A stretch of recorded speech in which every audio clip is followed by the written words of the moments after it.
These days, I like to shoot gigs on old film cameras for a challenge. For this video, I have two films. Konica 3200 ISO color film. I was told this old red color film stock was frozen its entire life, and I had bought 2 rolls of this film. I wanted to test one of these rolls at this gig to see how it had aged.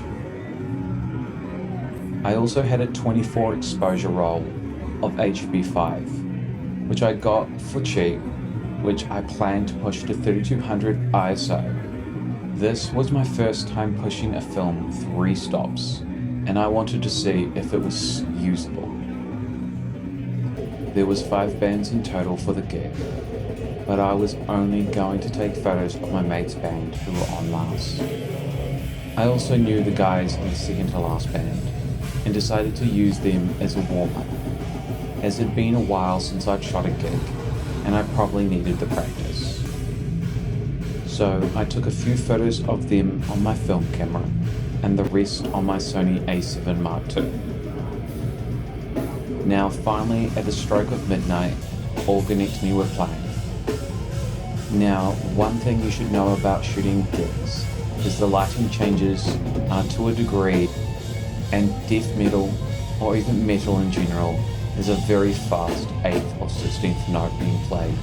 So it's incredibly hard to get that shot with consistent lighting, and it's incredibly difficult to make sure that you have subjects in focus, because adding to this difficulty is that you have low light, with fast moving subjects who zip in and out of your focuser, which even with digital cameras is an incredibly thin area to make sure that's in focus.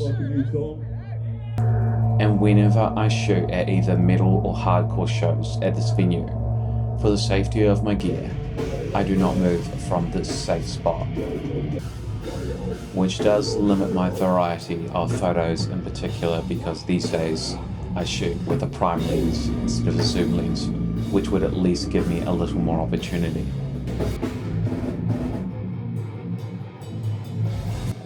I first shot the Konica 3200 color film on the very first song. Then I wound the film back and took out the roll. I was quite nervous doing so in such a chaotic environment. But when you're on the go, you're on the go. I then loaded in my HB5 whilst the band was playing. This is good practice. I'm not sure for what, but it's definitely good to know that I can quickly load a film camera in such a chaotic environment. Now, I shot through my second roll almost as quickly, if not equal to the time that it took me to go through my first roll, matching the blistering tempo of the band. I then switched to my digital setup to make sure I was going to get some photos from the night, as a courtesy to my mates. On the Monday after the gig, I took the photos to the lab and went back to the office. After I was done with work for the day, I went back to the lab and picked up my roll of Konica 3200 ISO color film. Unfortunately for me, this roll came out in what seems to be quite underexposed. It is quite difficult to see any image. You can barely make out some silhouettes. I was unable to scan this roll as I have a flatbed, and the lab didn't feel they could cut it correctly, and I also couldn't because I couldn't see the frames and I didn't want to cut through anything. I don't have a whole roll set up, so currently I'm unable to scan this film to see what it looks like. I came back to the lab a few days later and picked up the HB5, and I went home and started scanning.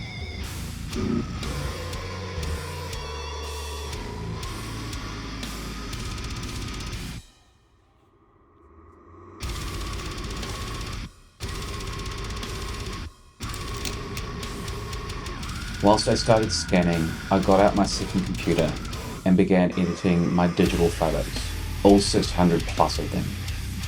I first went through and ranked them.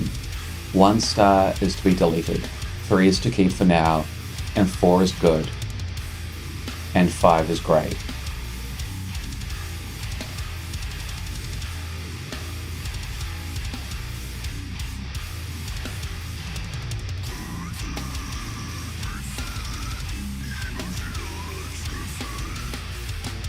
Whilst editing, I sometimes make tweaks to the photos to see if they're worth progressing or if they should be biffed.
I then selected my 4 and 5 star photos and kept only which would make part of a series. This is one of the reasons why I don't enjoy digital photography. It's too much spray and then select.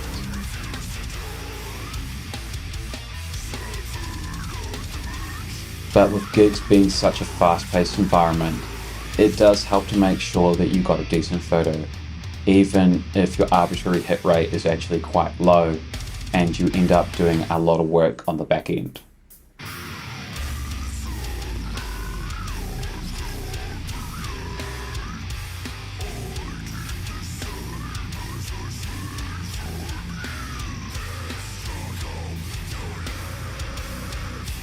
After selecting my 4 and 5 star photos, I went through them and selected which would make a collection from the show.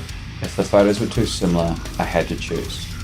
This is definitely a skill I believe digital photographers can develop more, as they tend to have a lot of similar photos, even if paradoxically, by taking too many photos, it can be too hard to choose.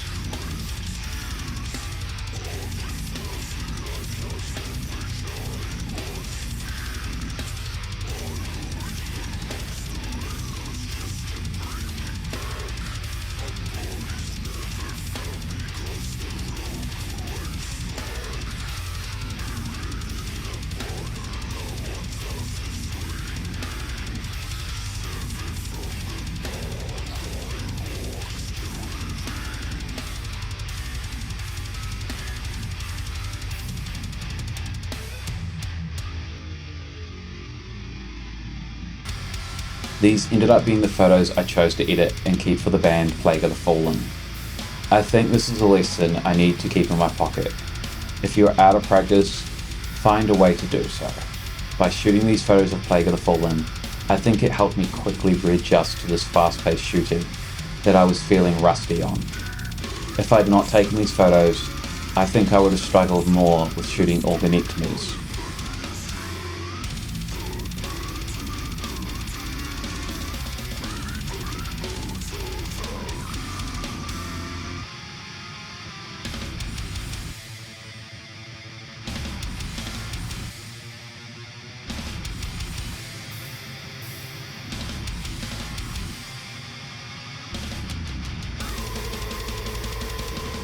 These are the photos I decided to keep from the Organectomy set.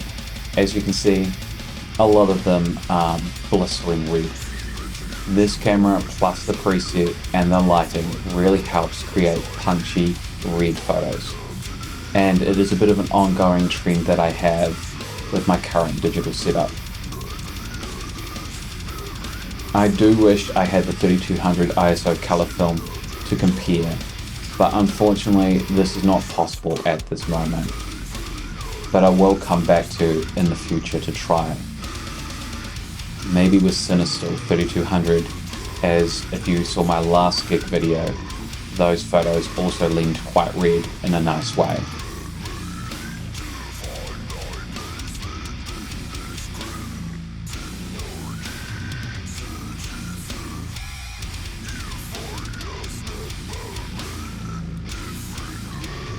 Now, I'm not gonna lie, the reason why my gig photos are black and white are 9 times out of 10 the colours are bad, more than me wanting to show off dynamic lighting. In gig photography, because of the high contrast, the way you play with your shadows and lights that is often reflected in black and white photography is quite a normal, natural part of gig photos. With these photos, I was unhappy with the colour, and a quick black and white edit was all the energy that I wanted to put into these. I also have these 2 normal colour shots that just happen to have the right lighting. Now, I thought I would show some old photos of the bands and Matt's old band that I had some photos that I found, just to show some growth in my photography.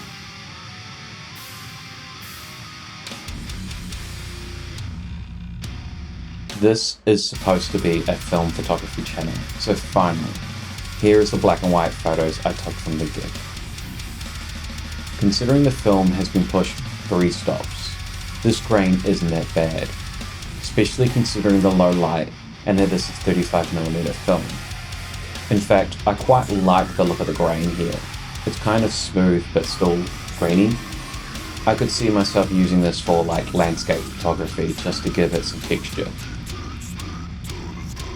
I think this photo is the best photo on the roll, partly because it's the most in focus, but the texture of the grain adds to the atmosphere and it's actually got decent subject matter. The lighting looks good, you can see the vocalist and you can see the audience all in one.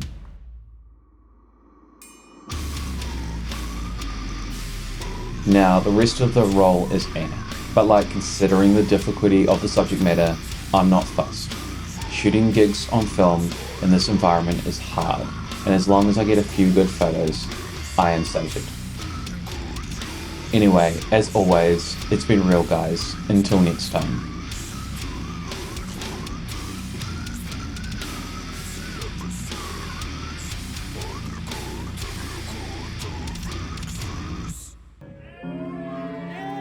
Come see me after the show. You're gonna appreciate it, brother. Keep it.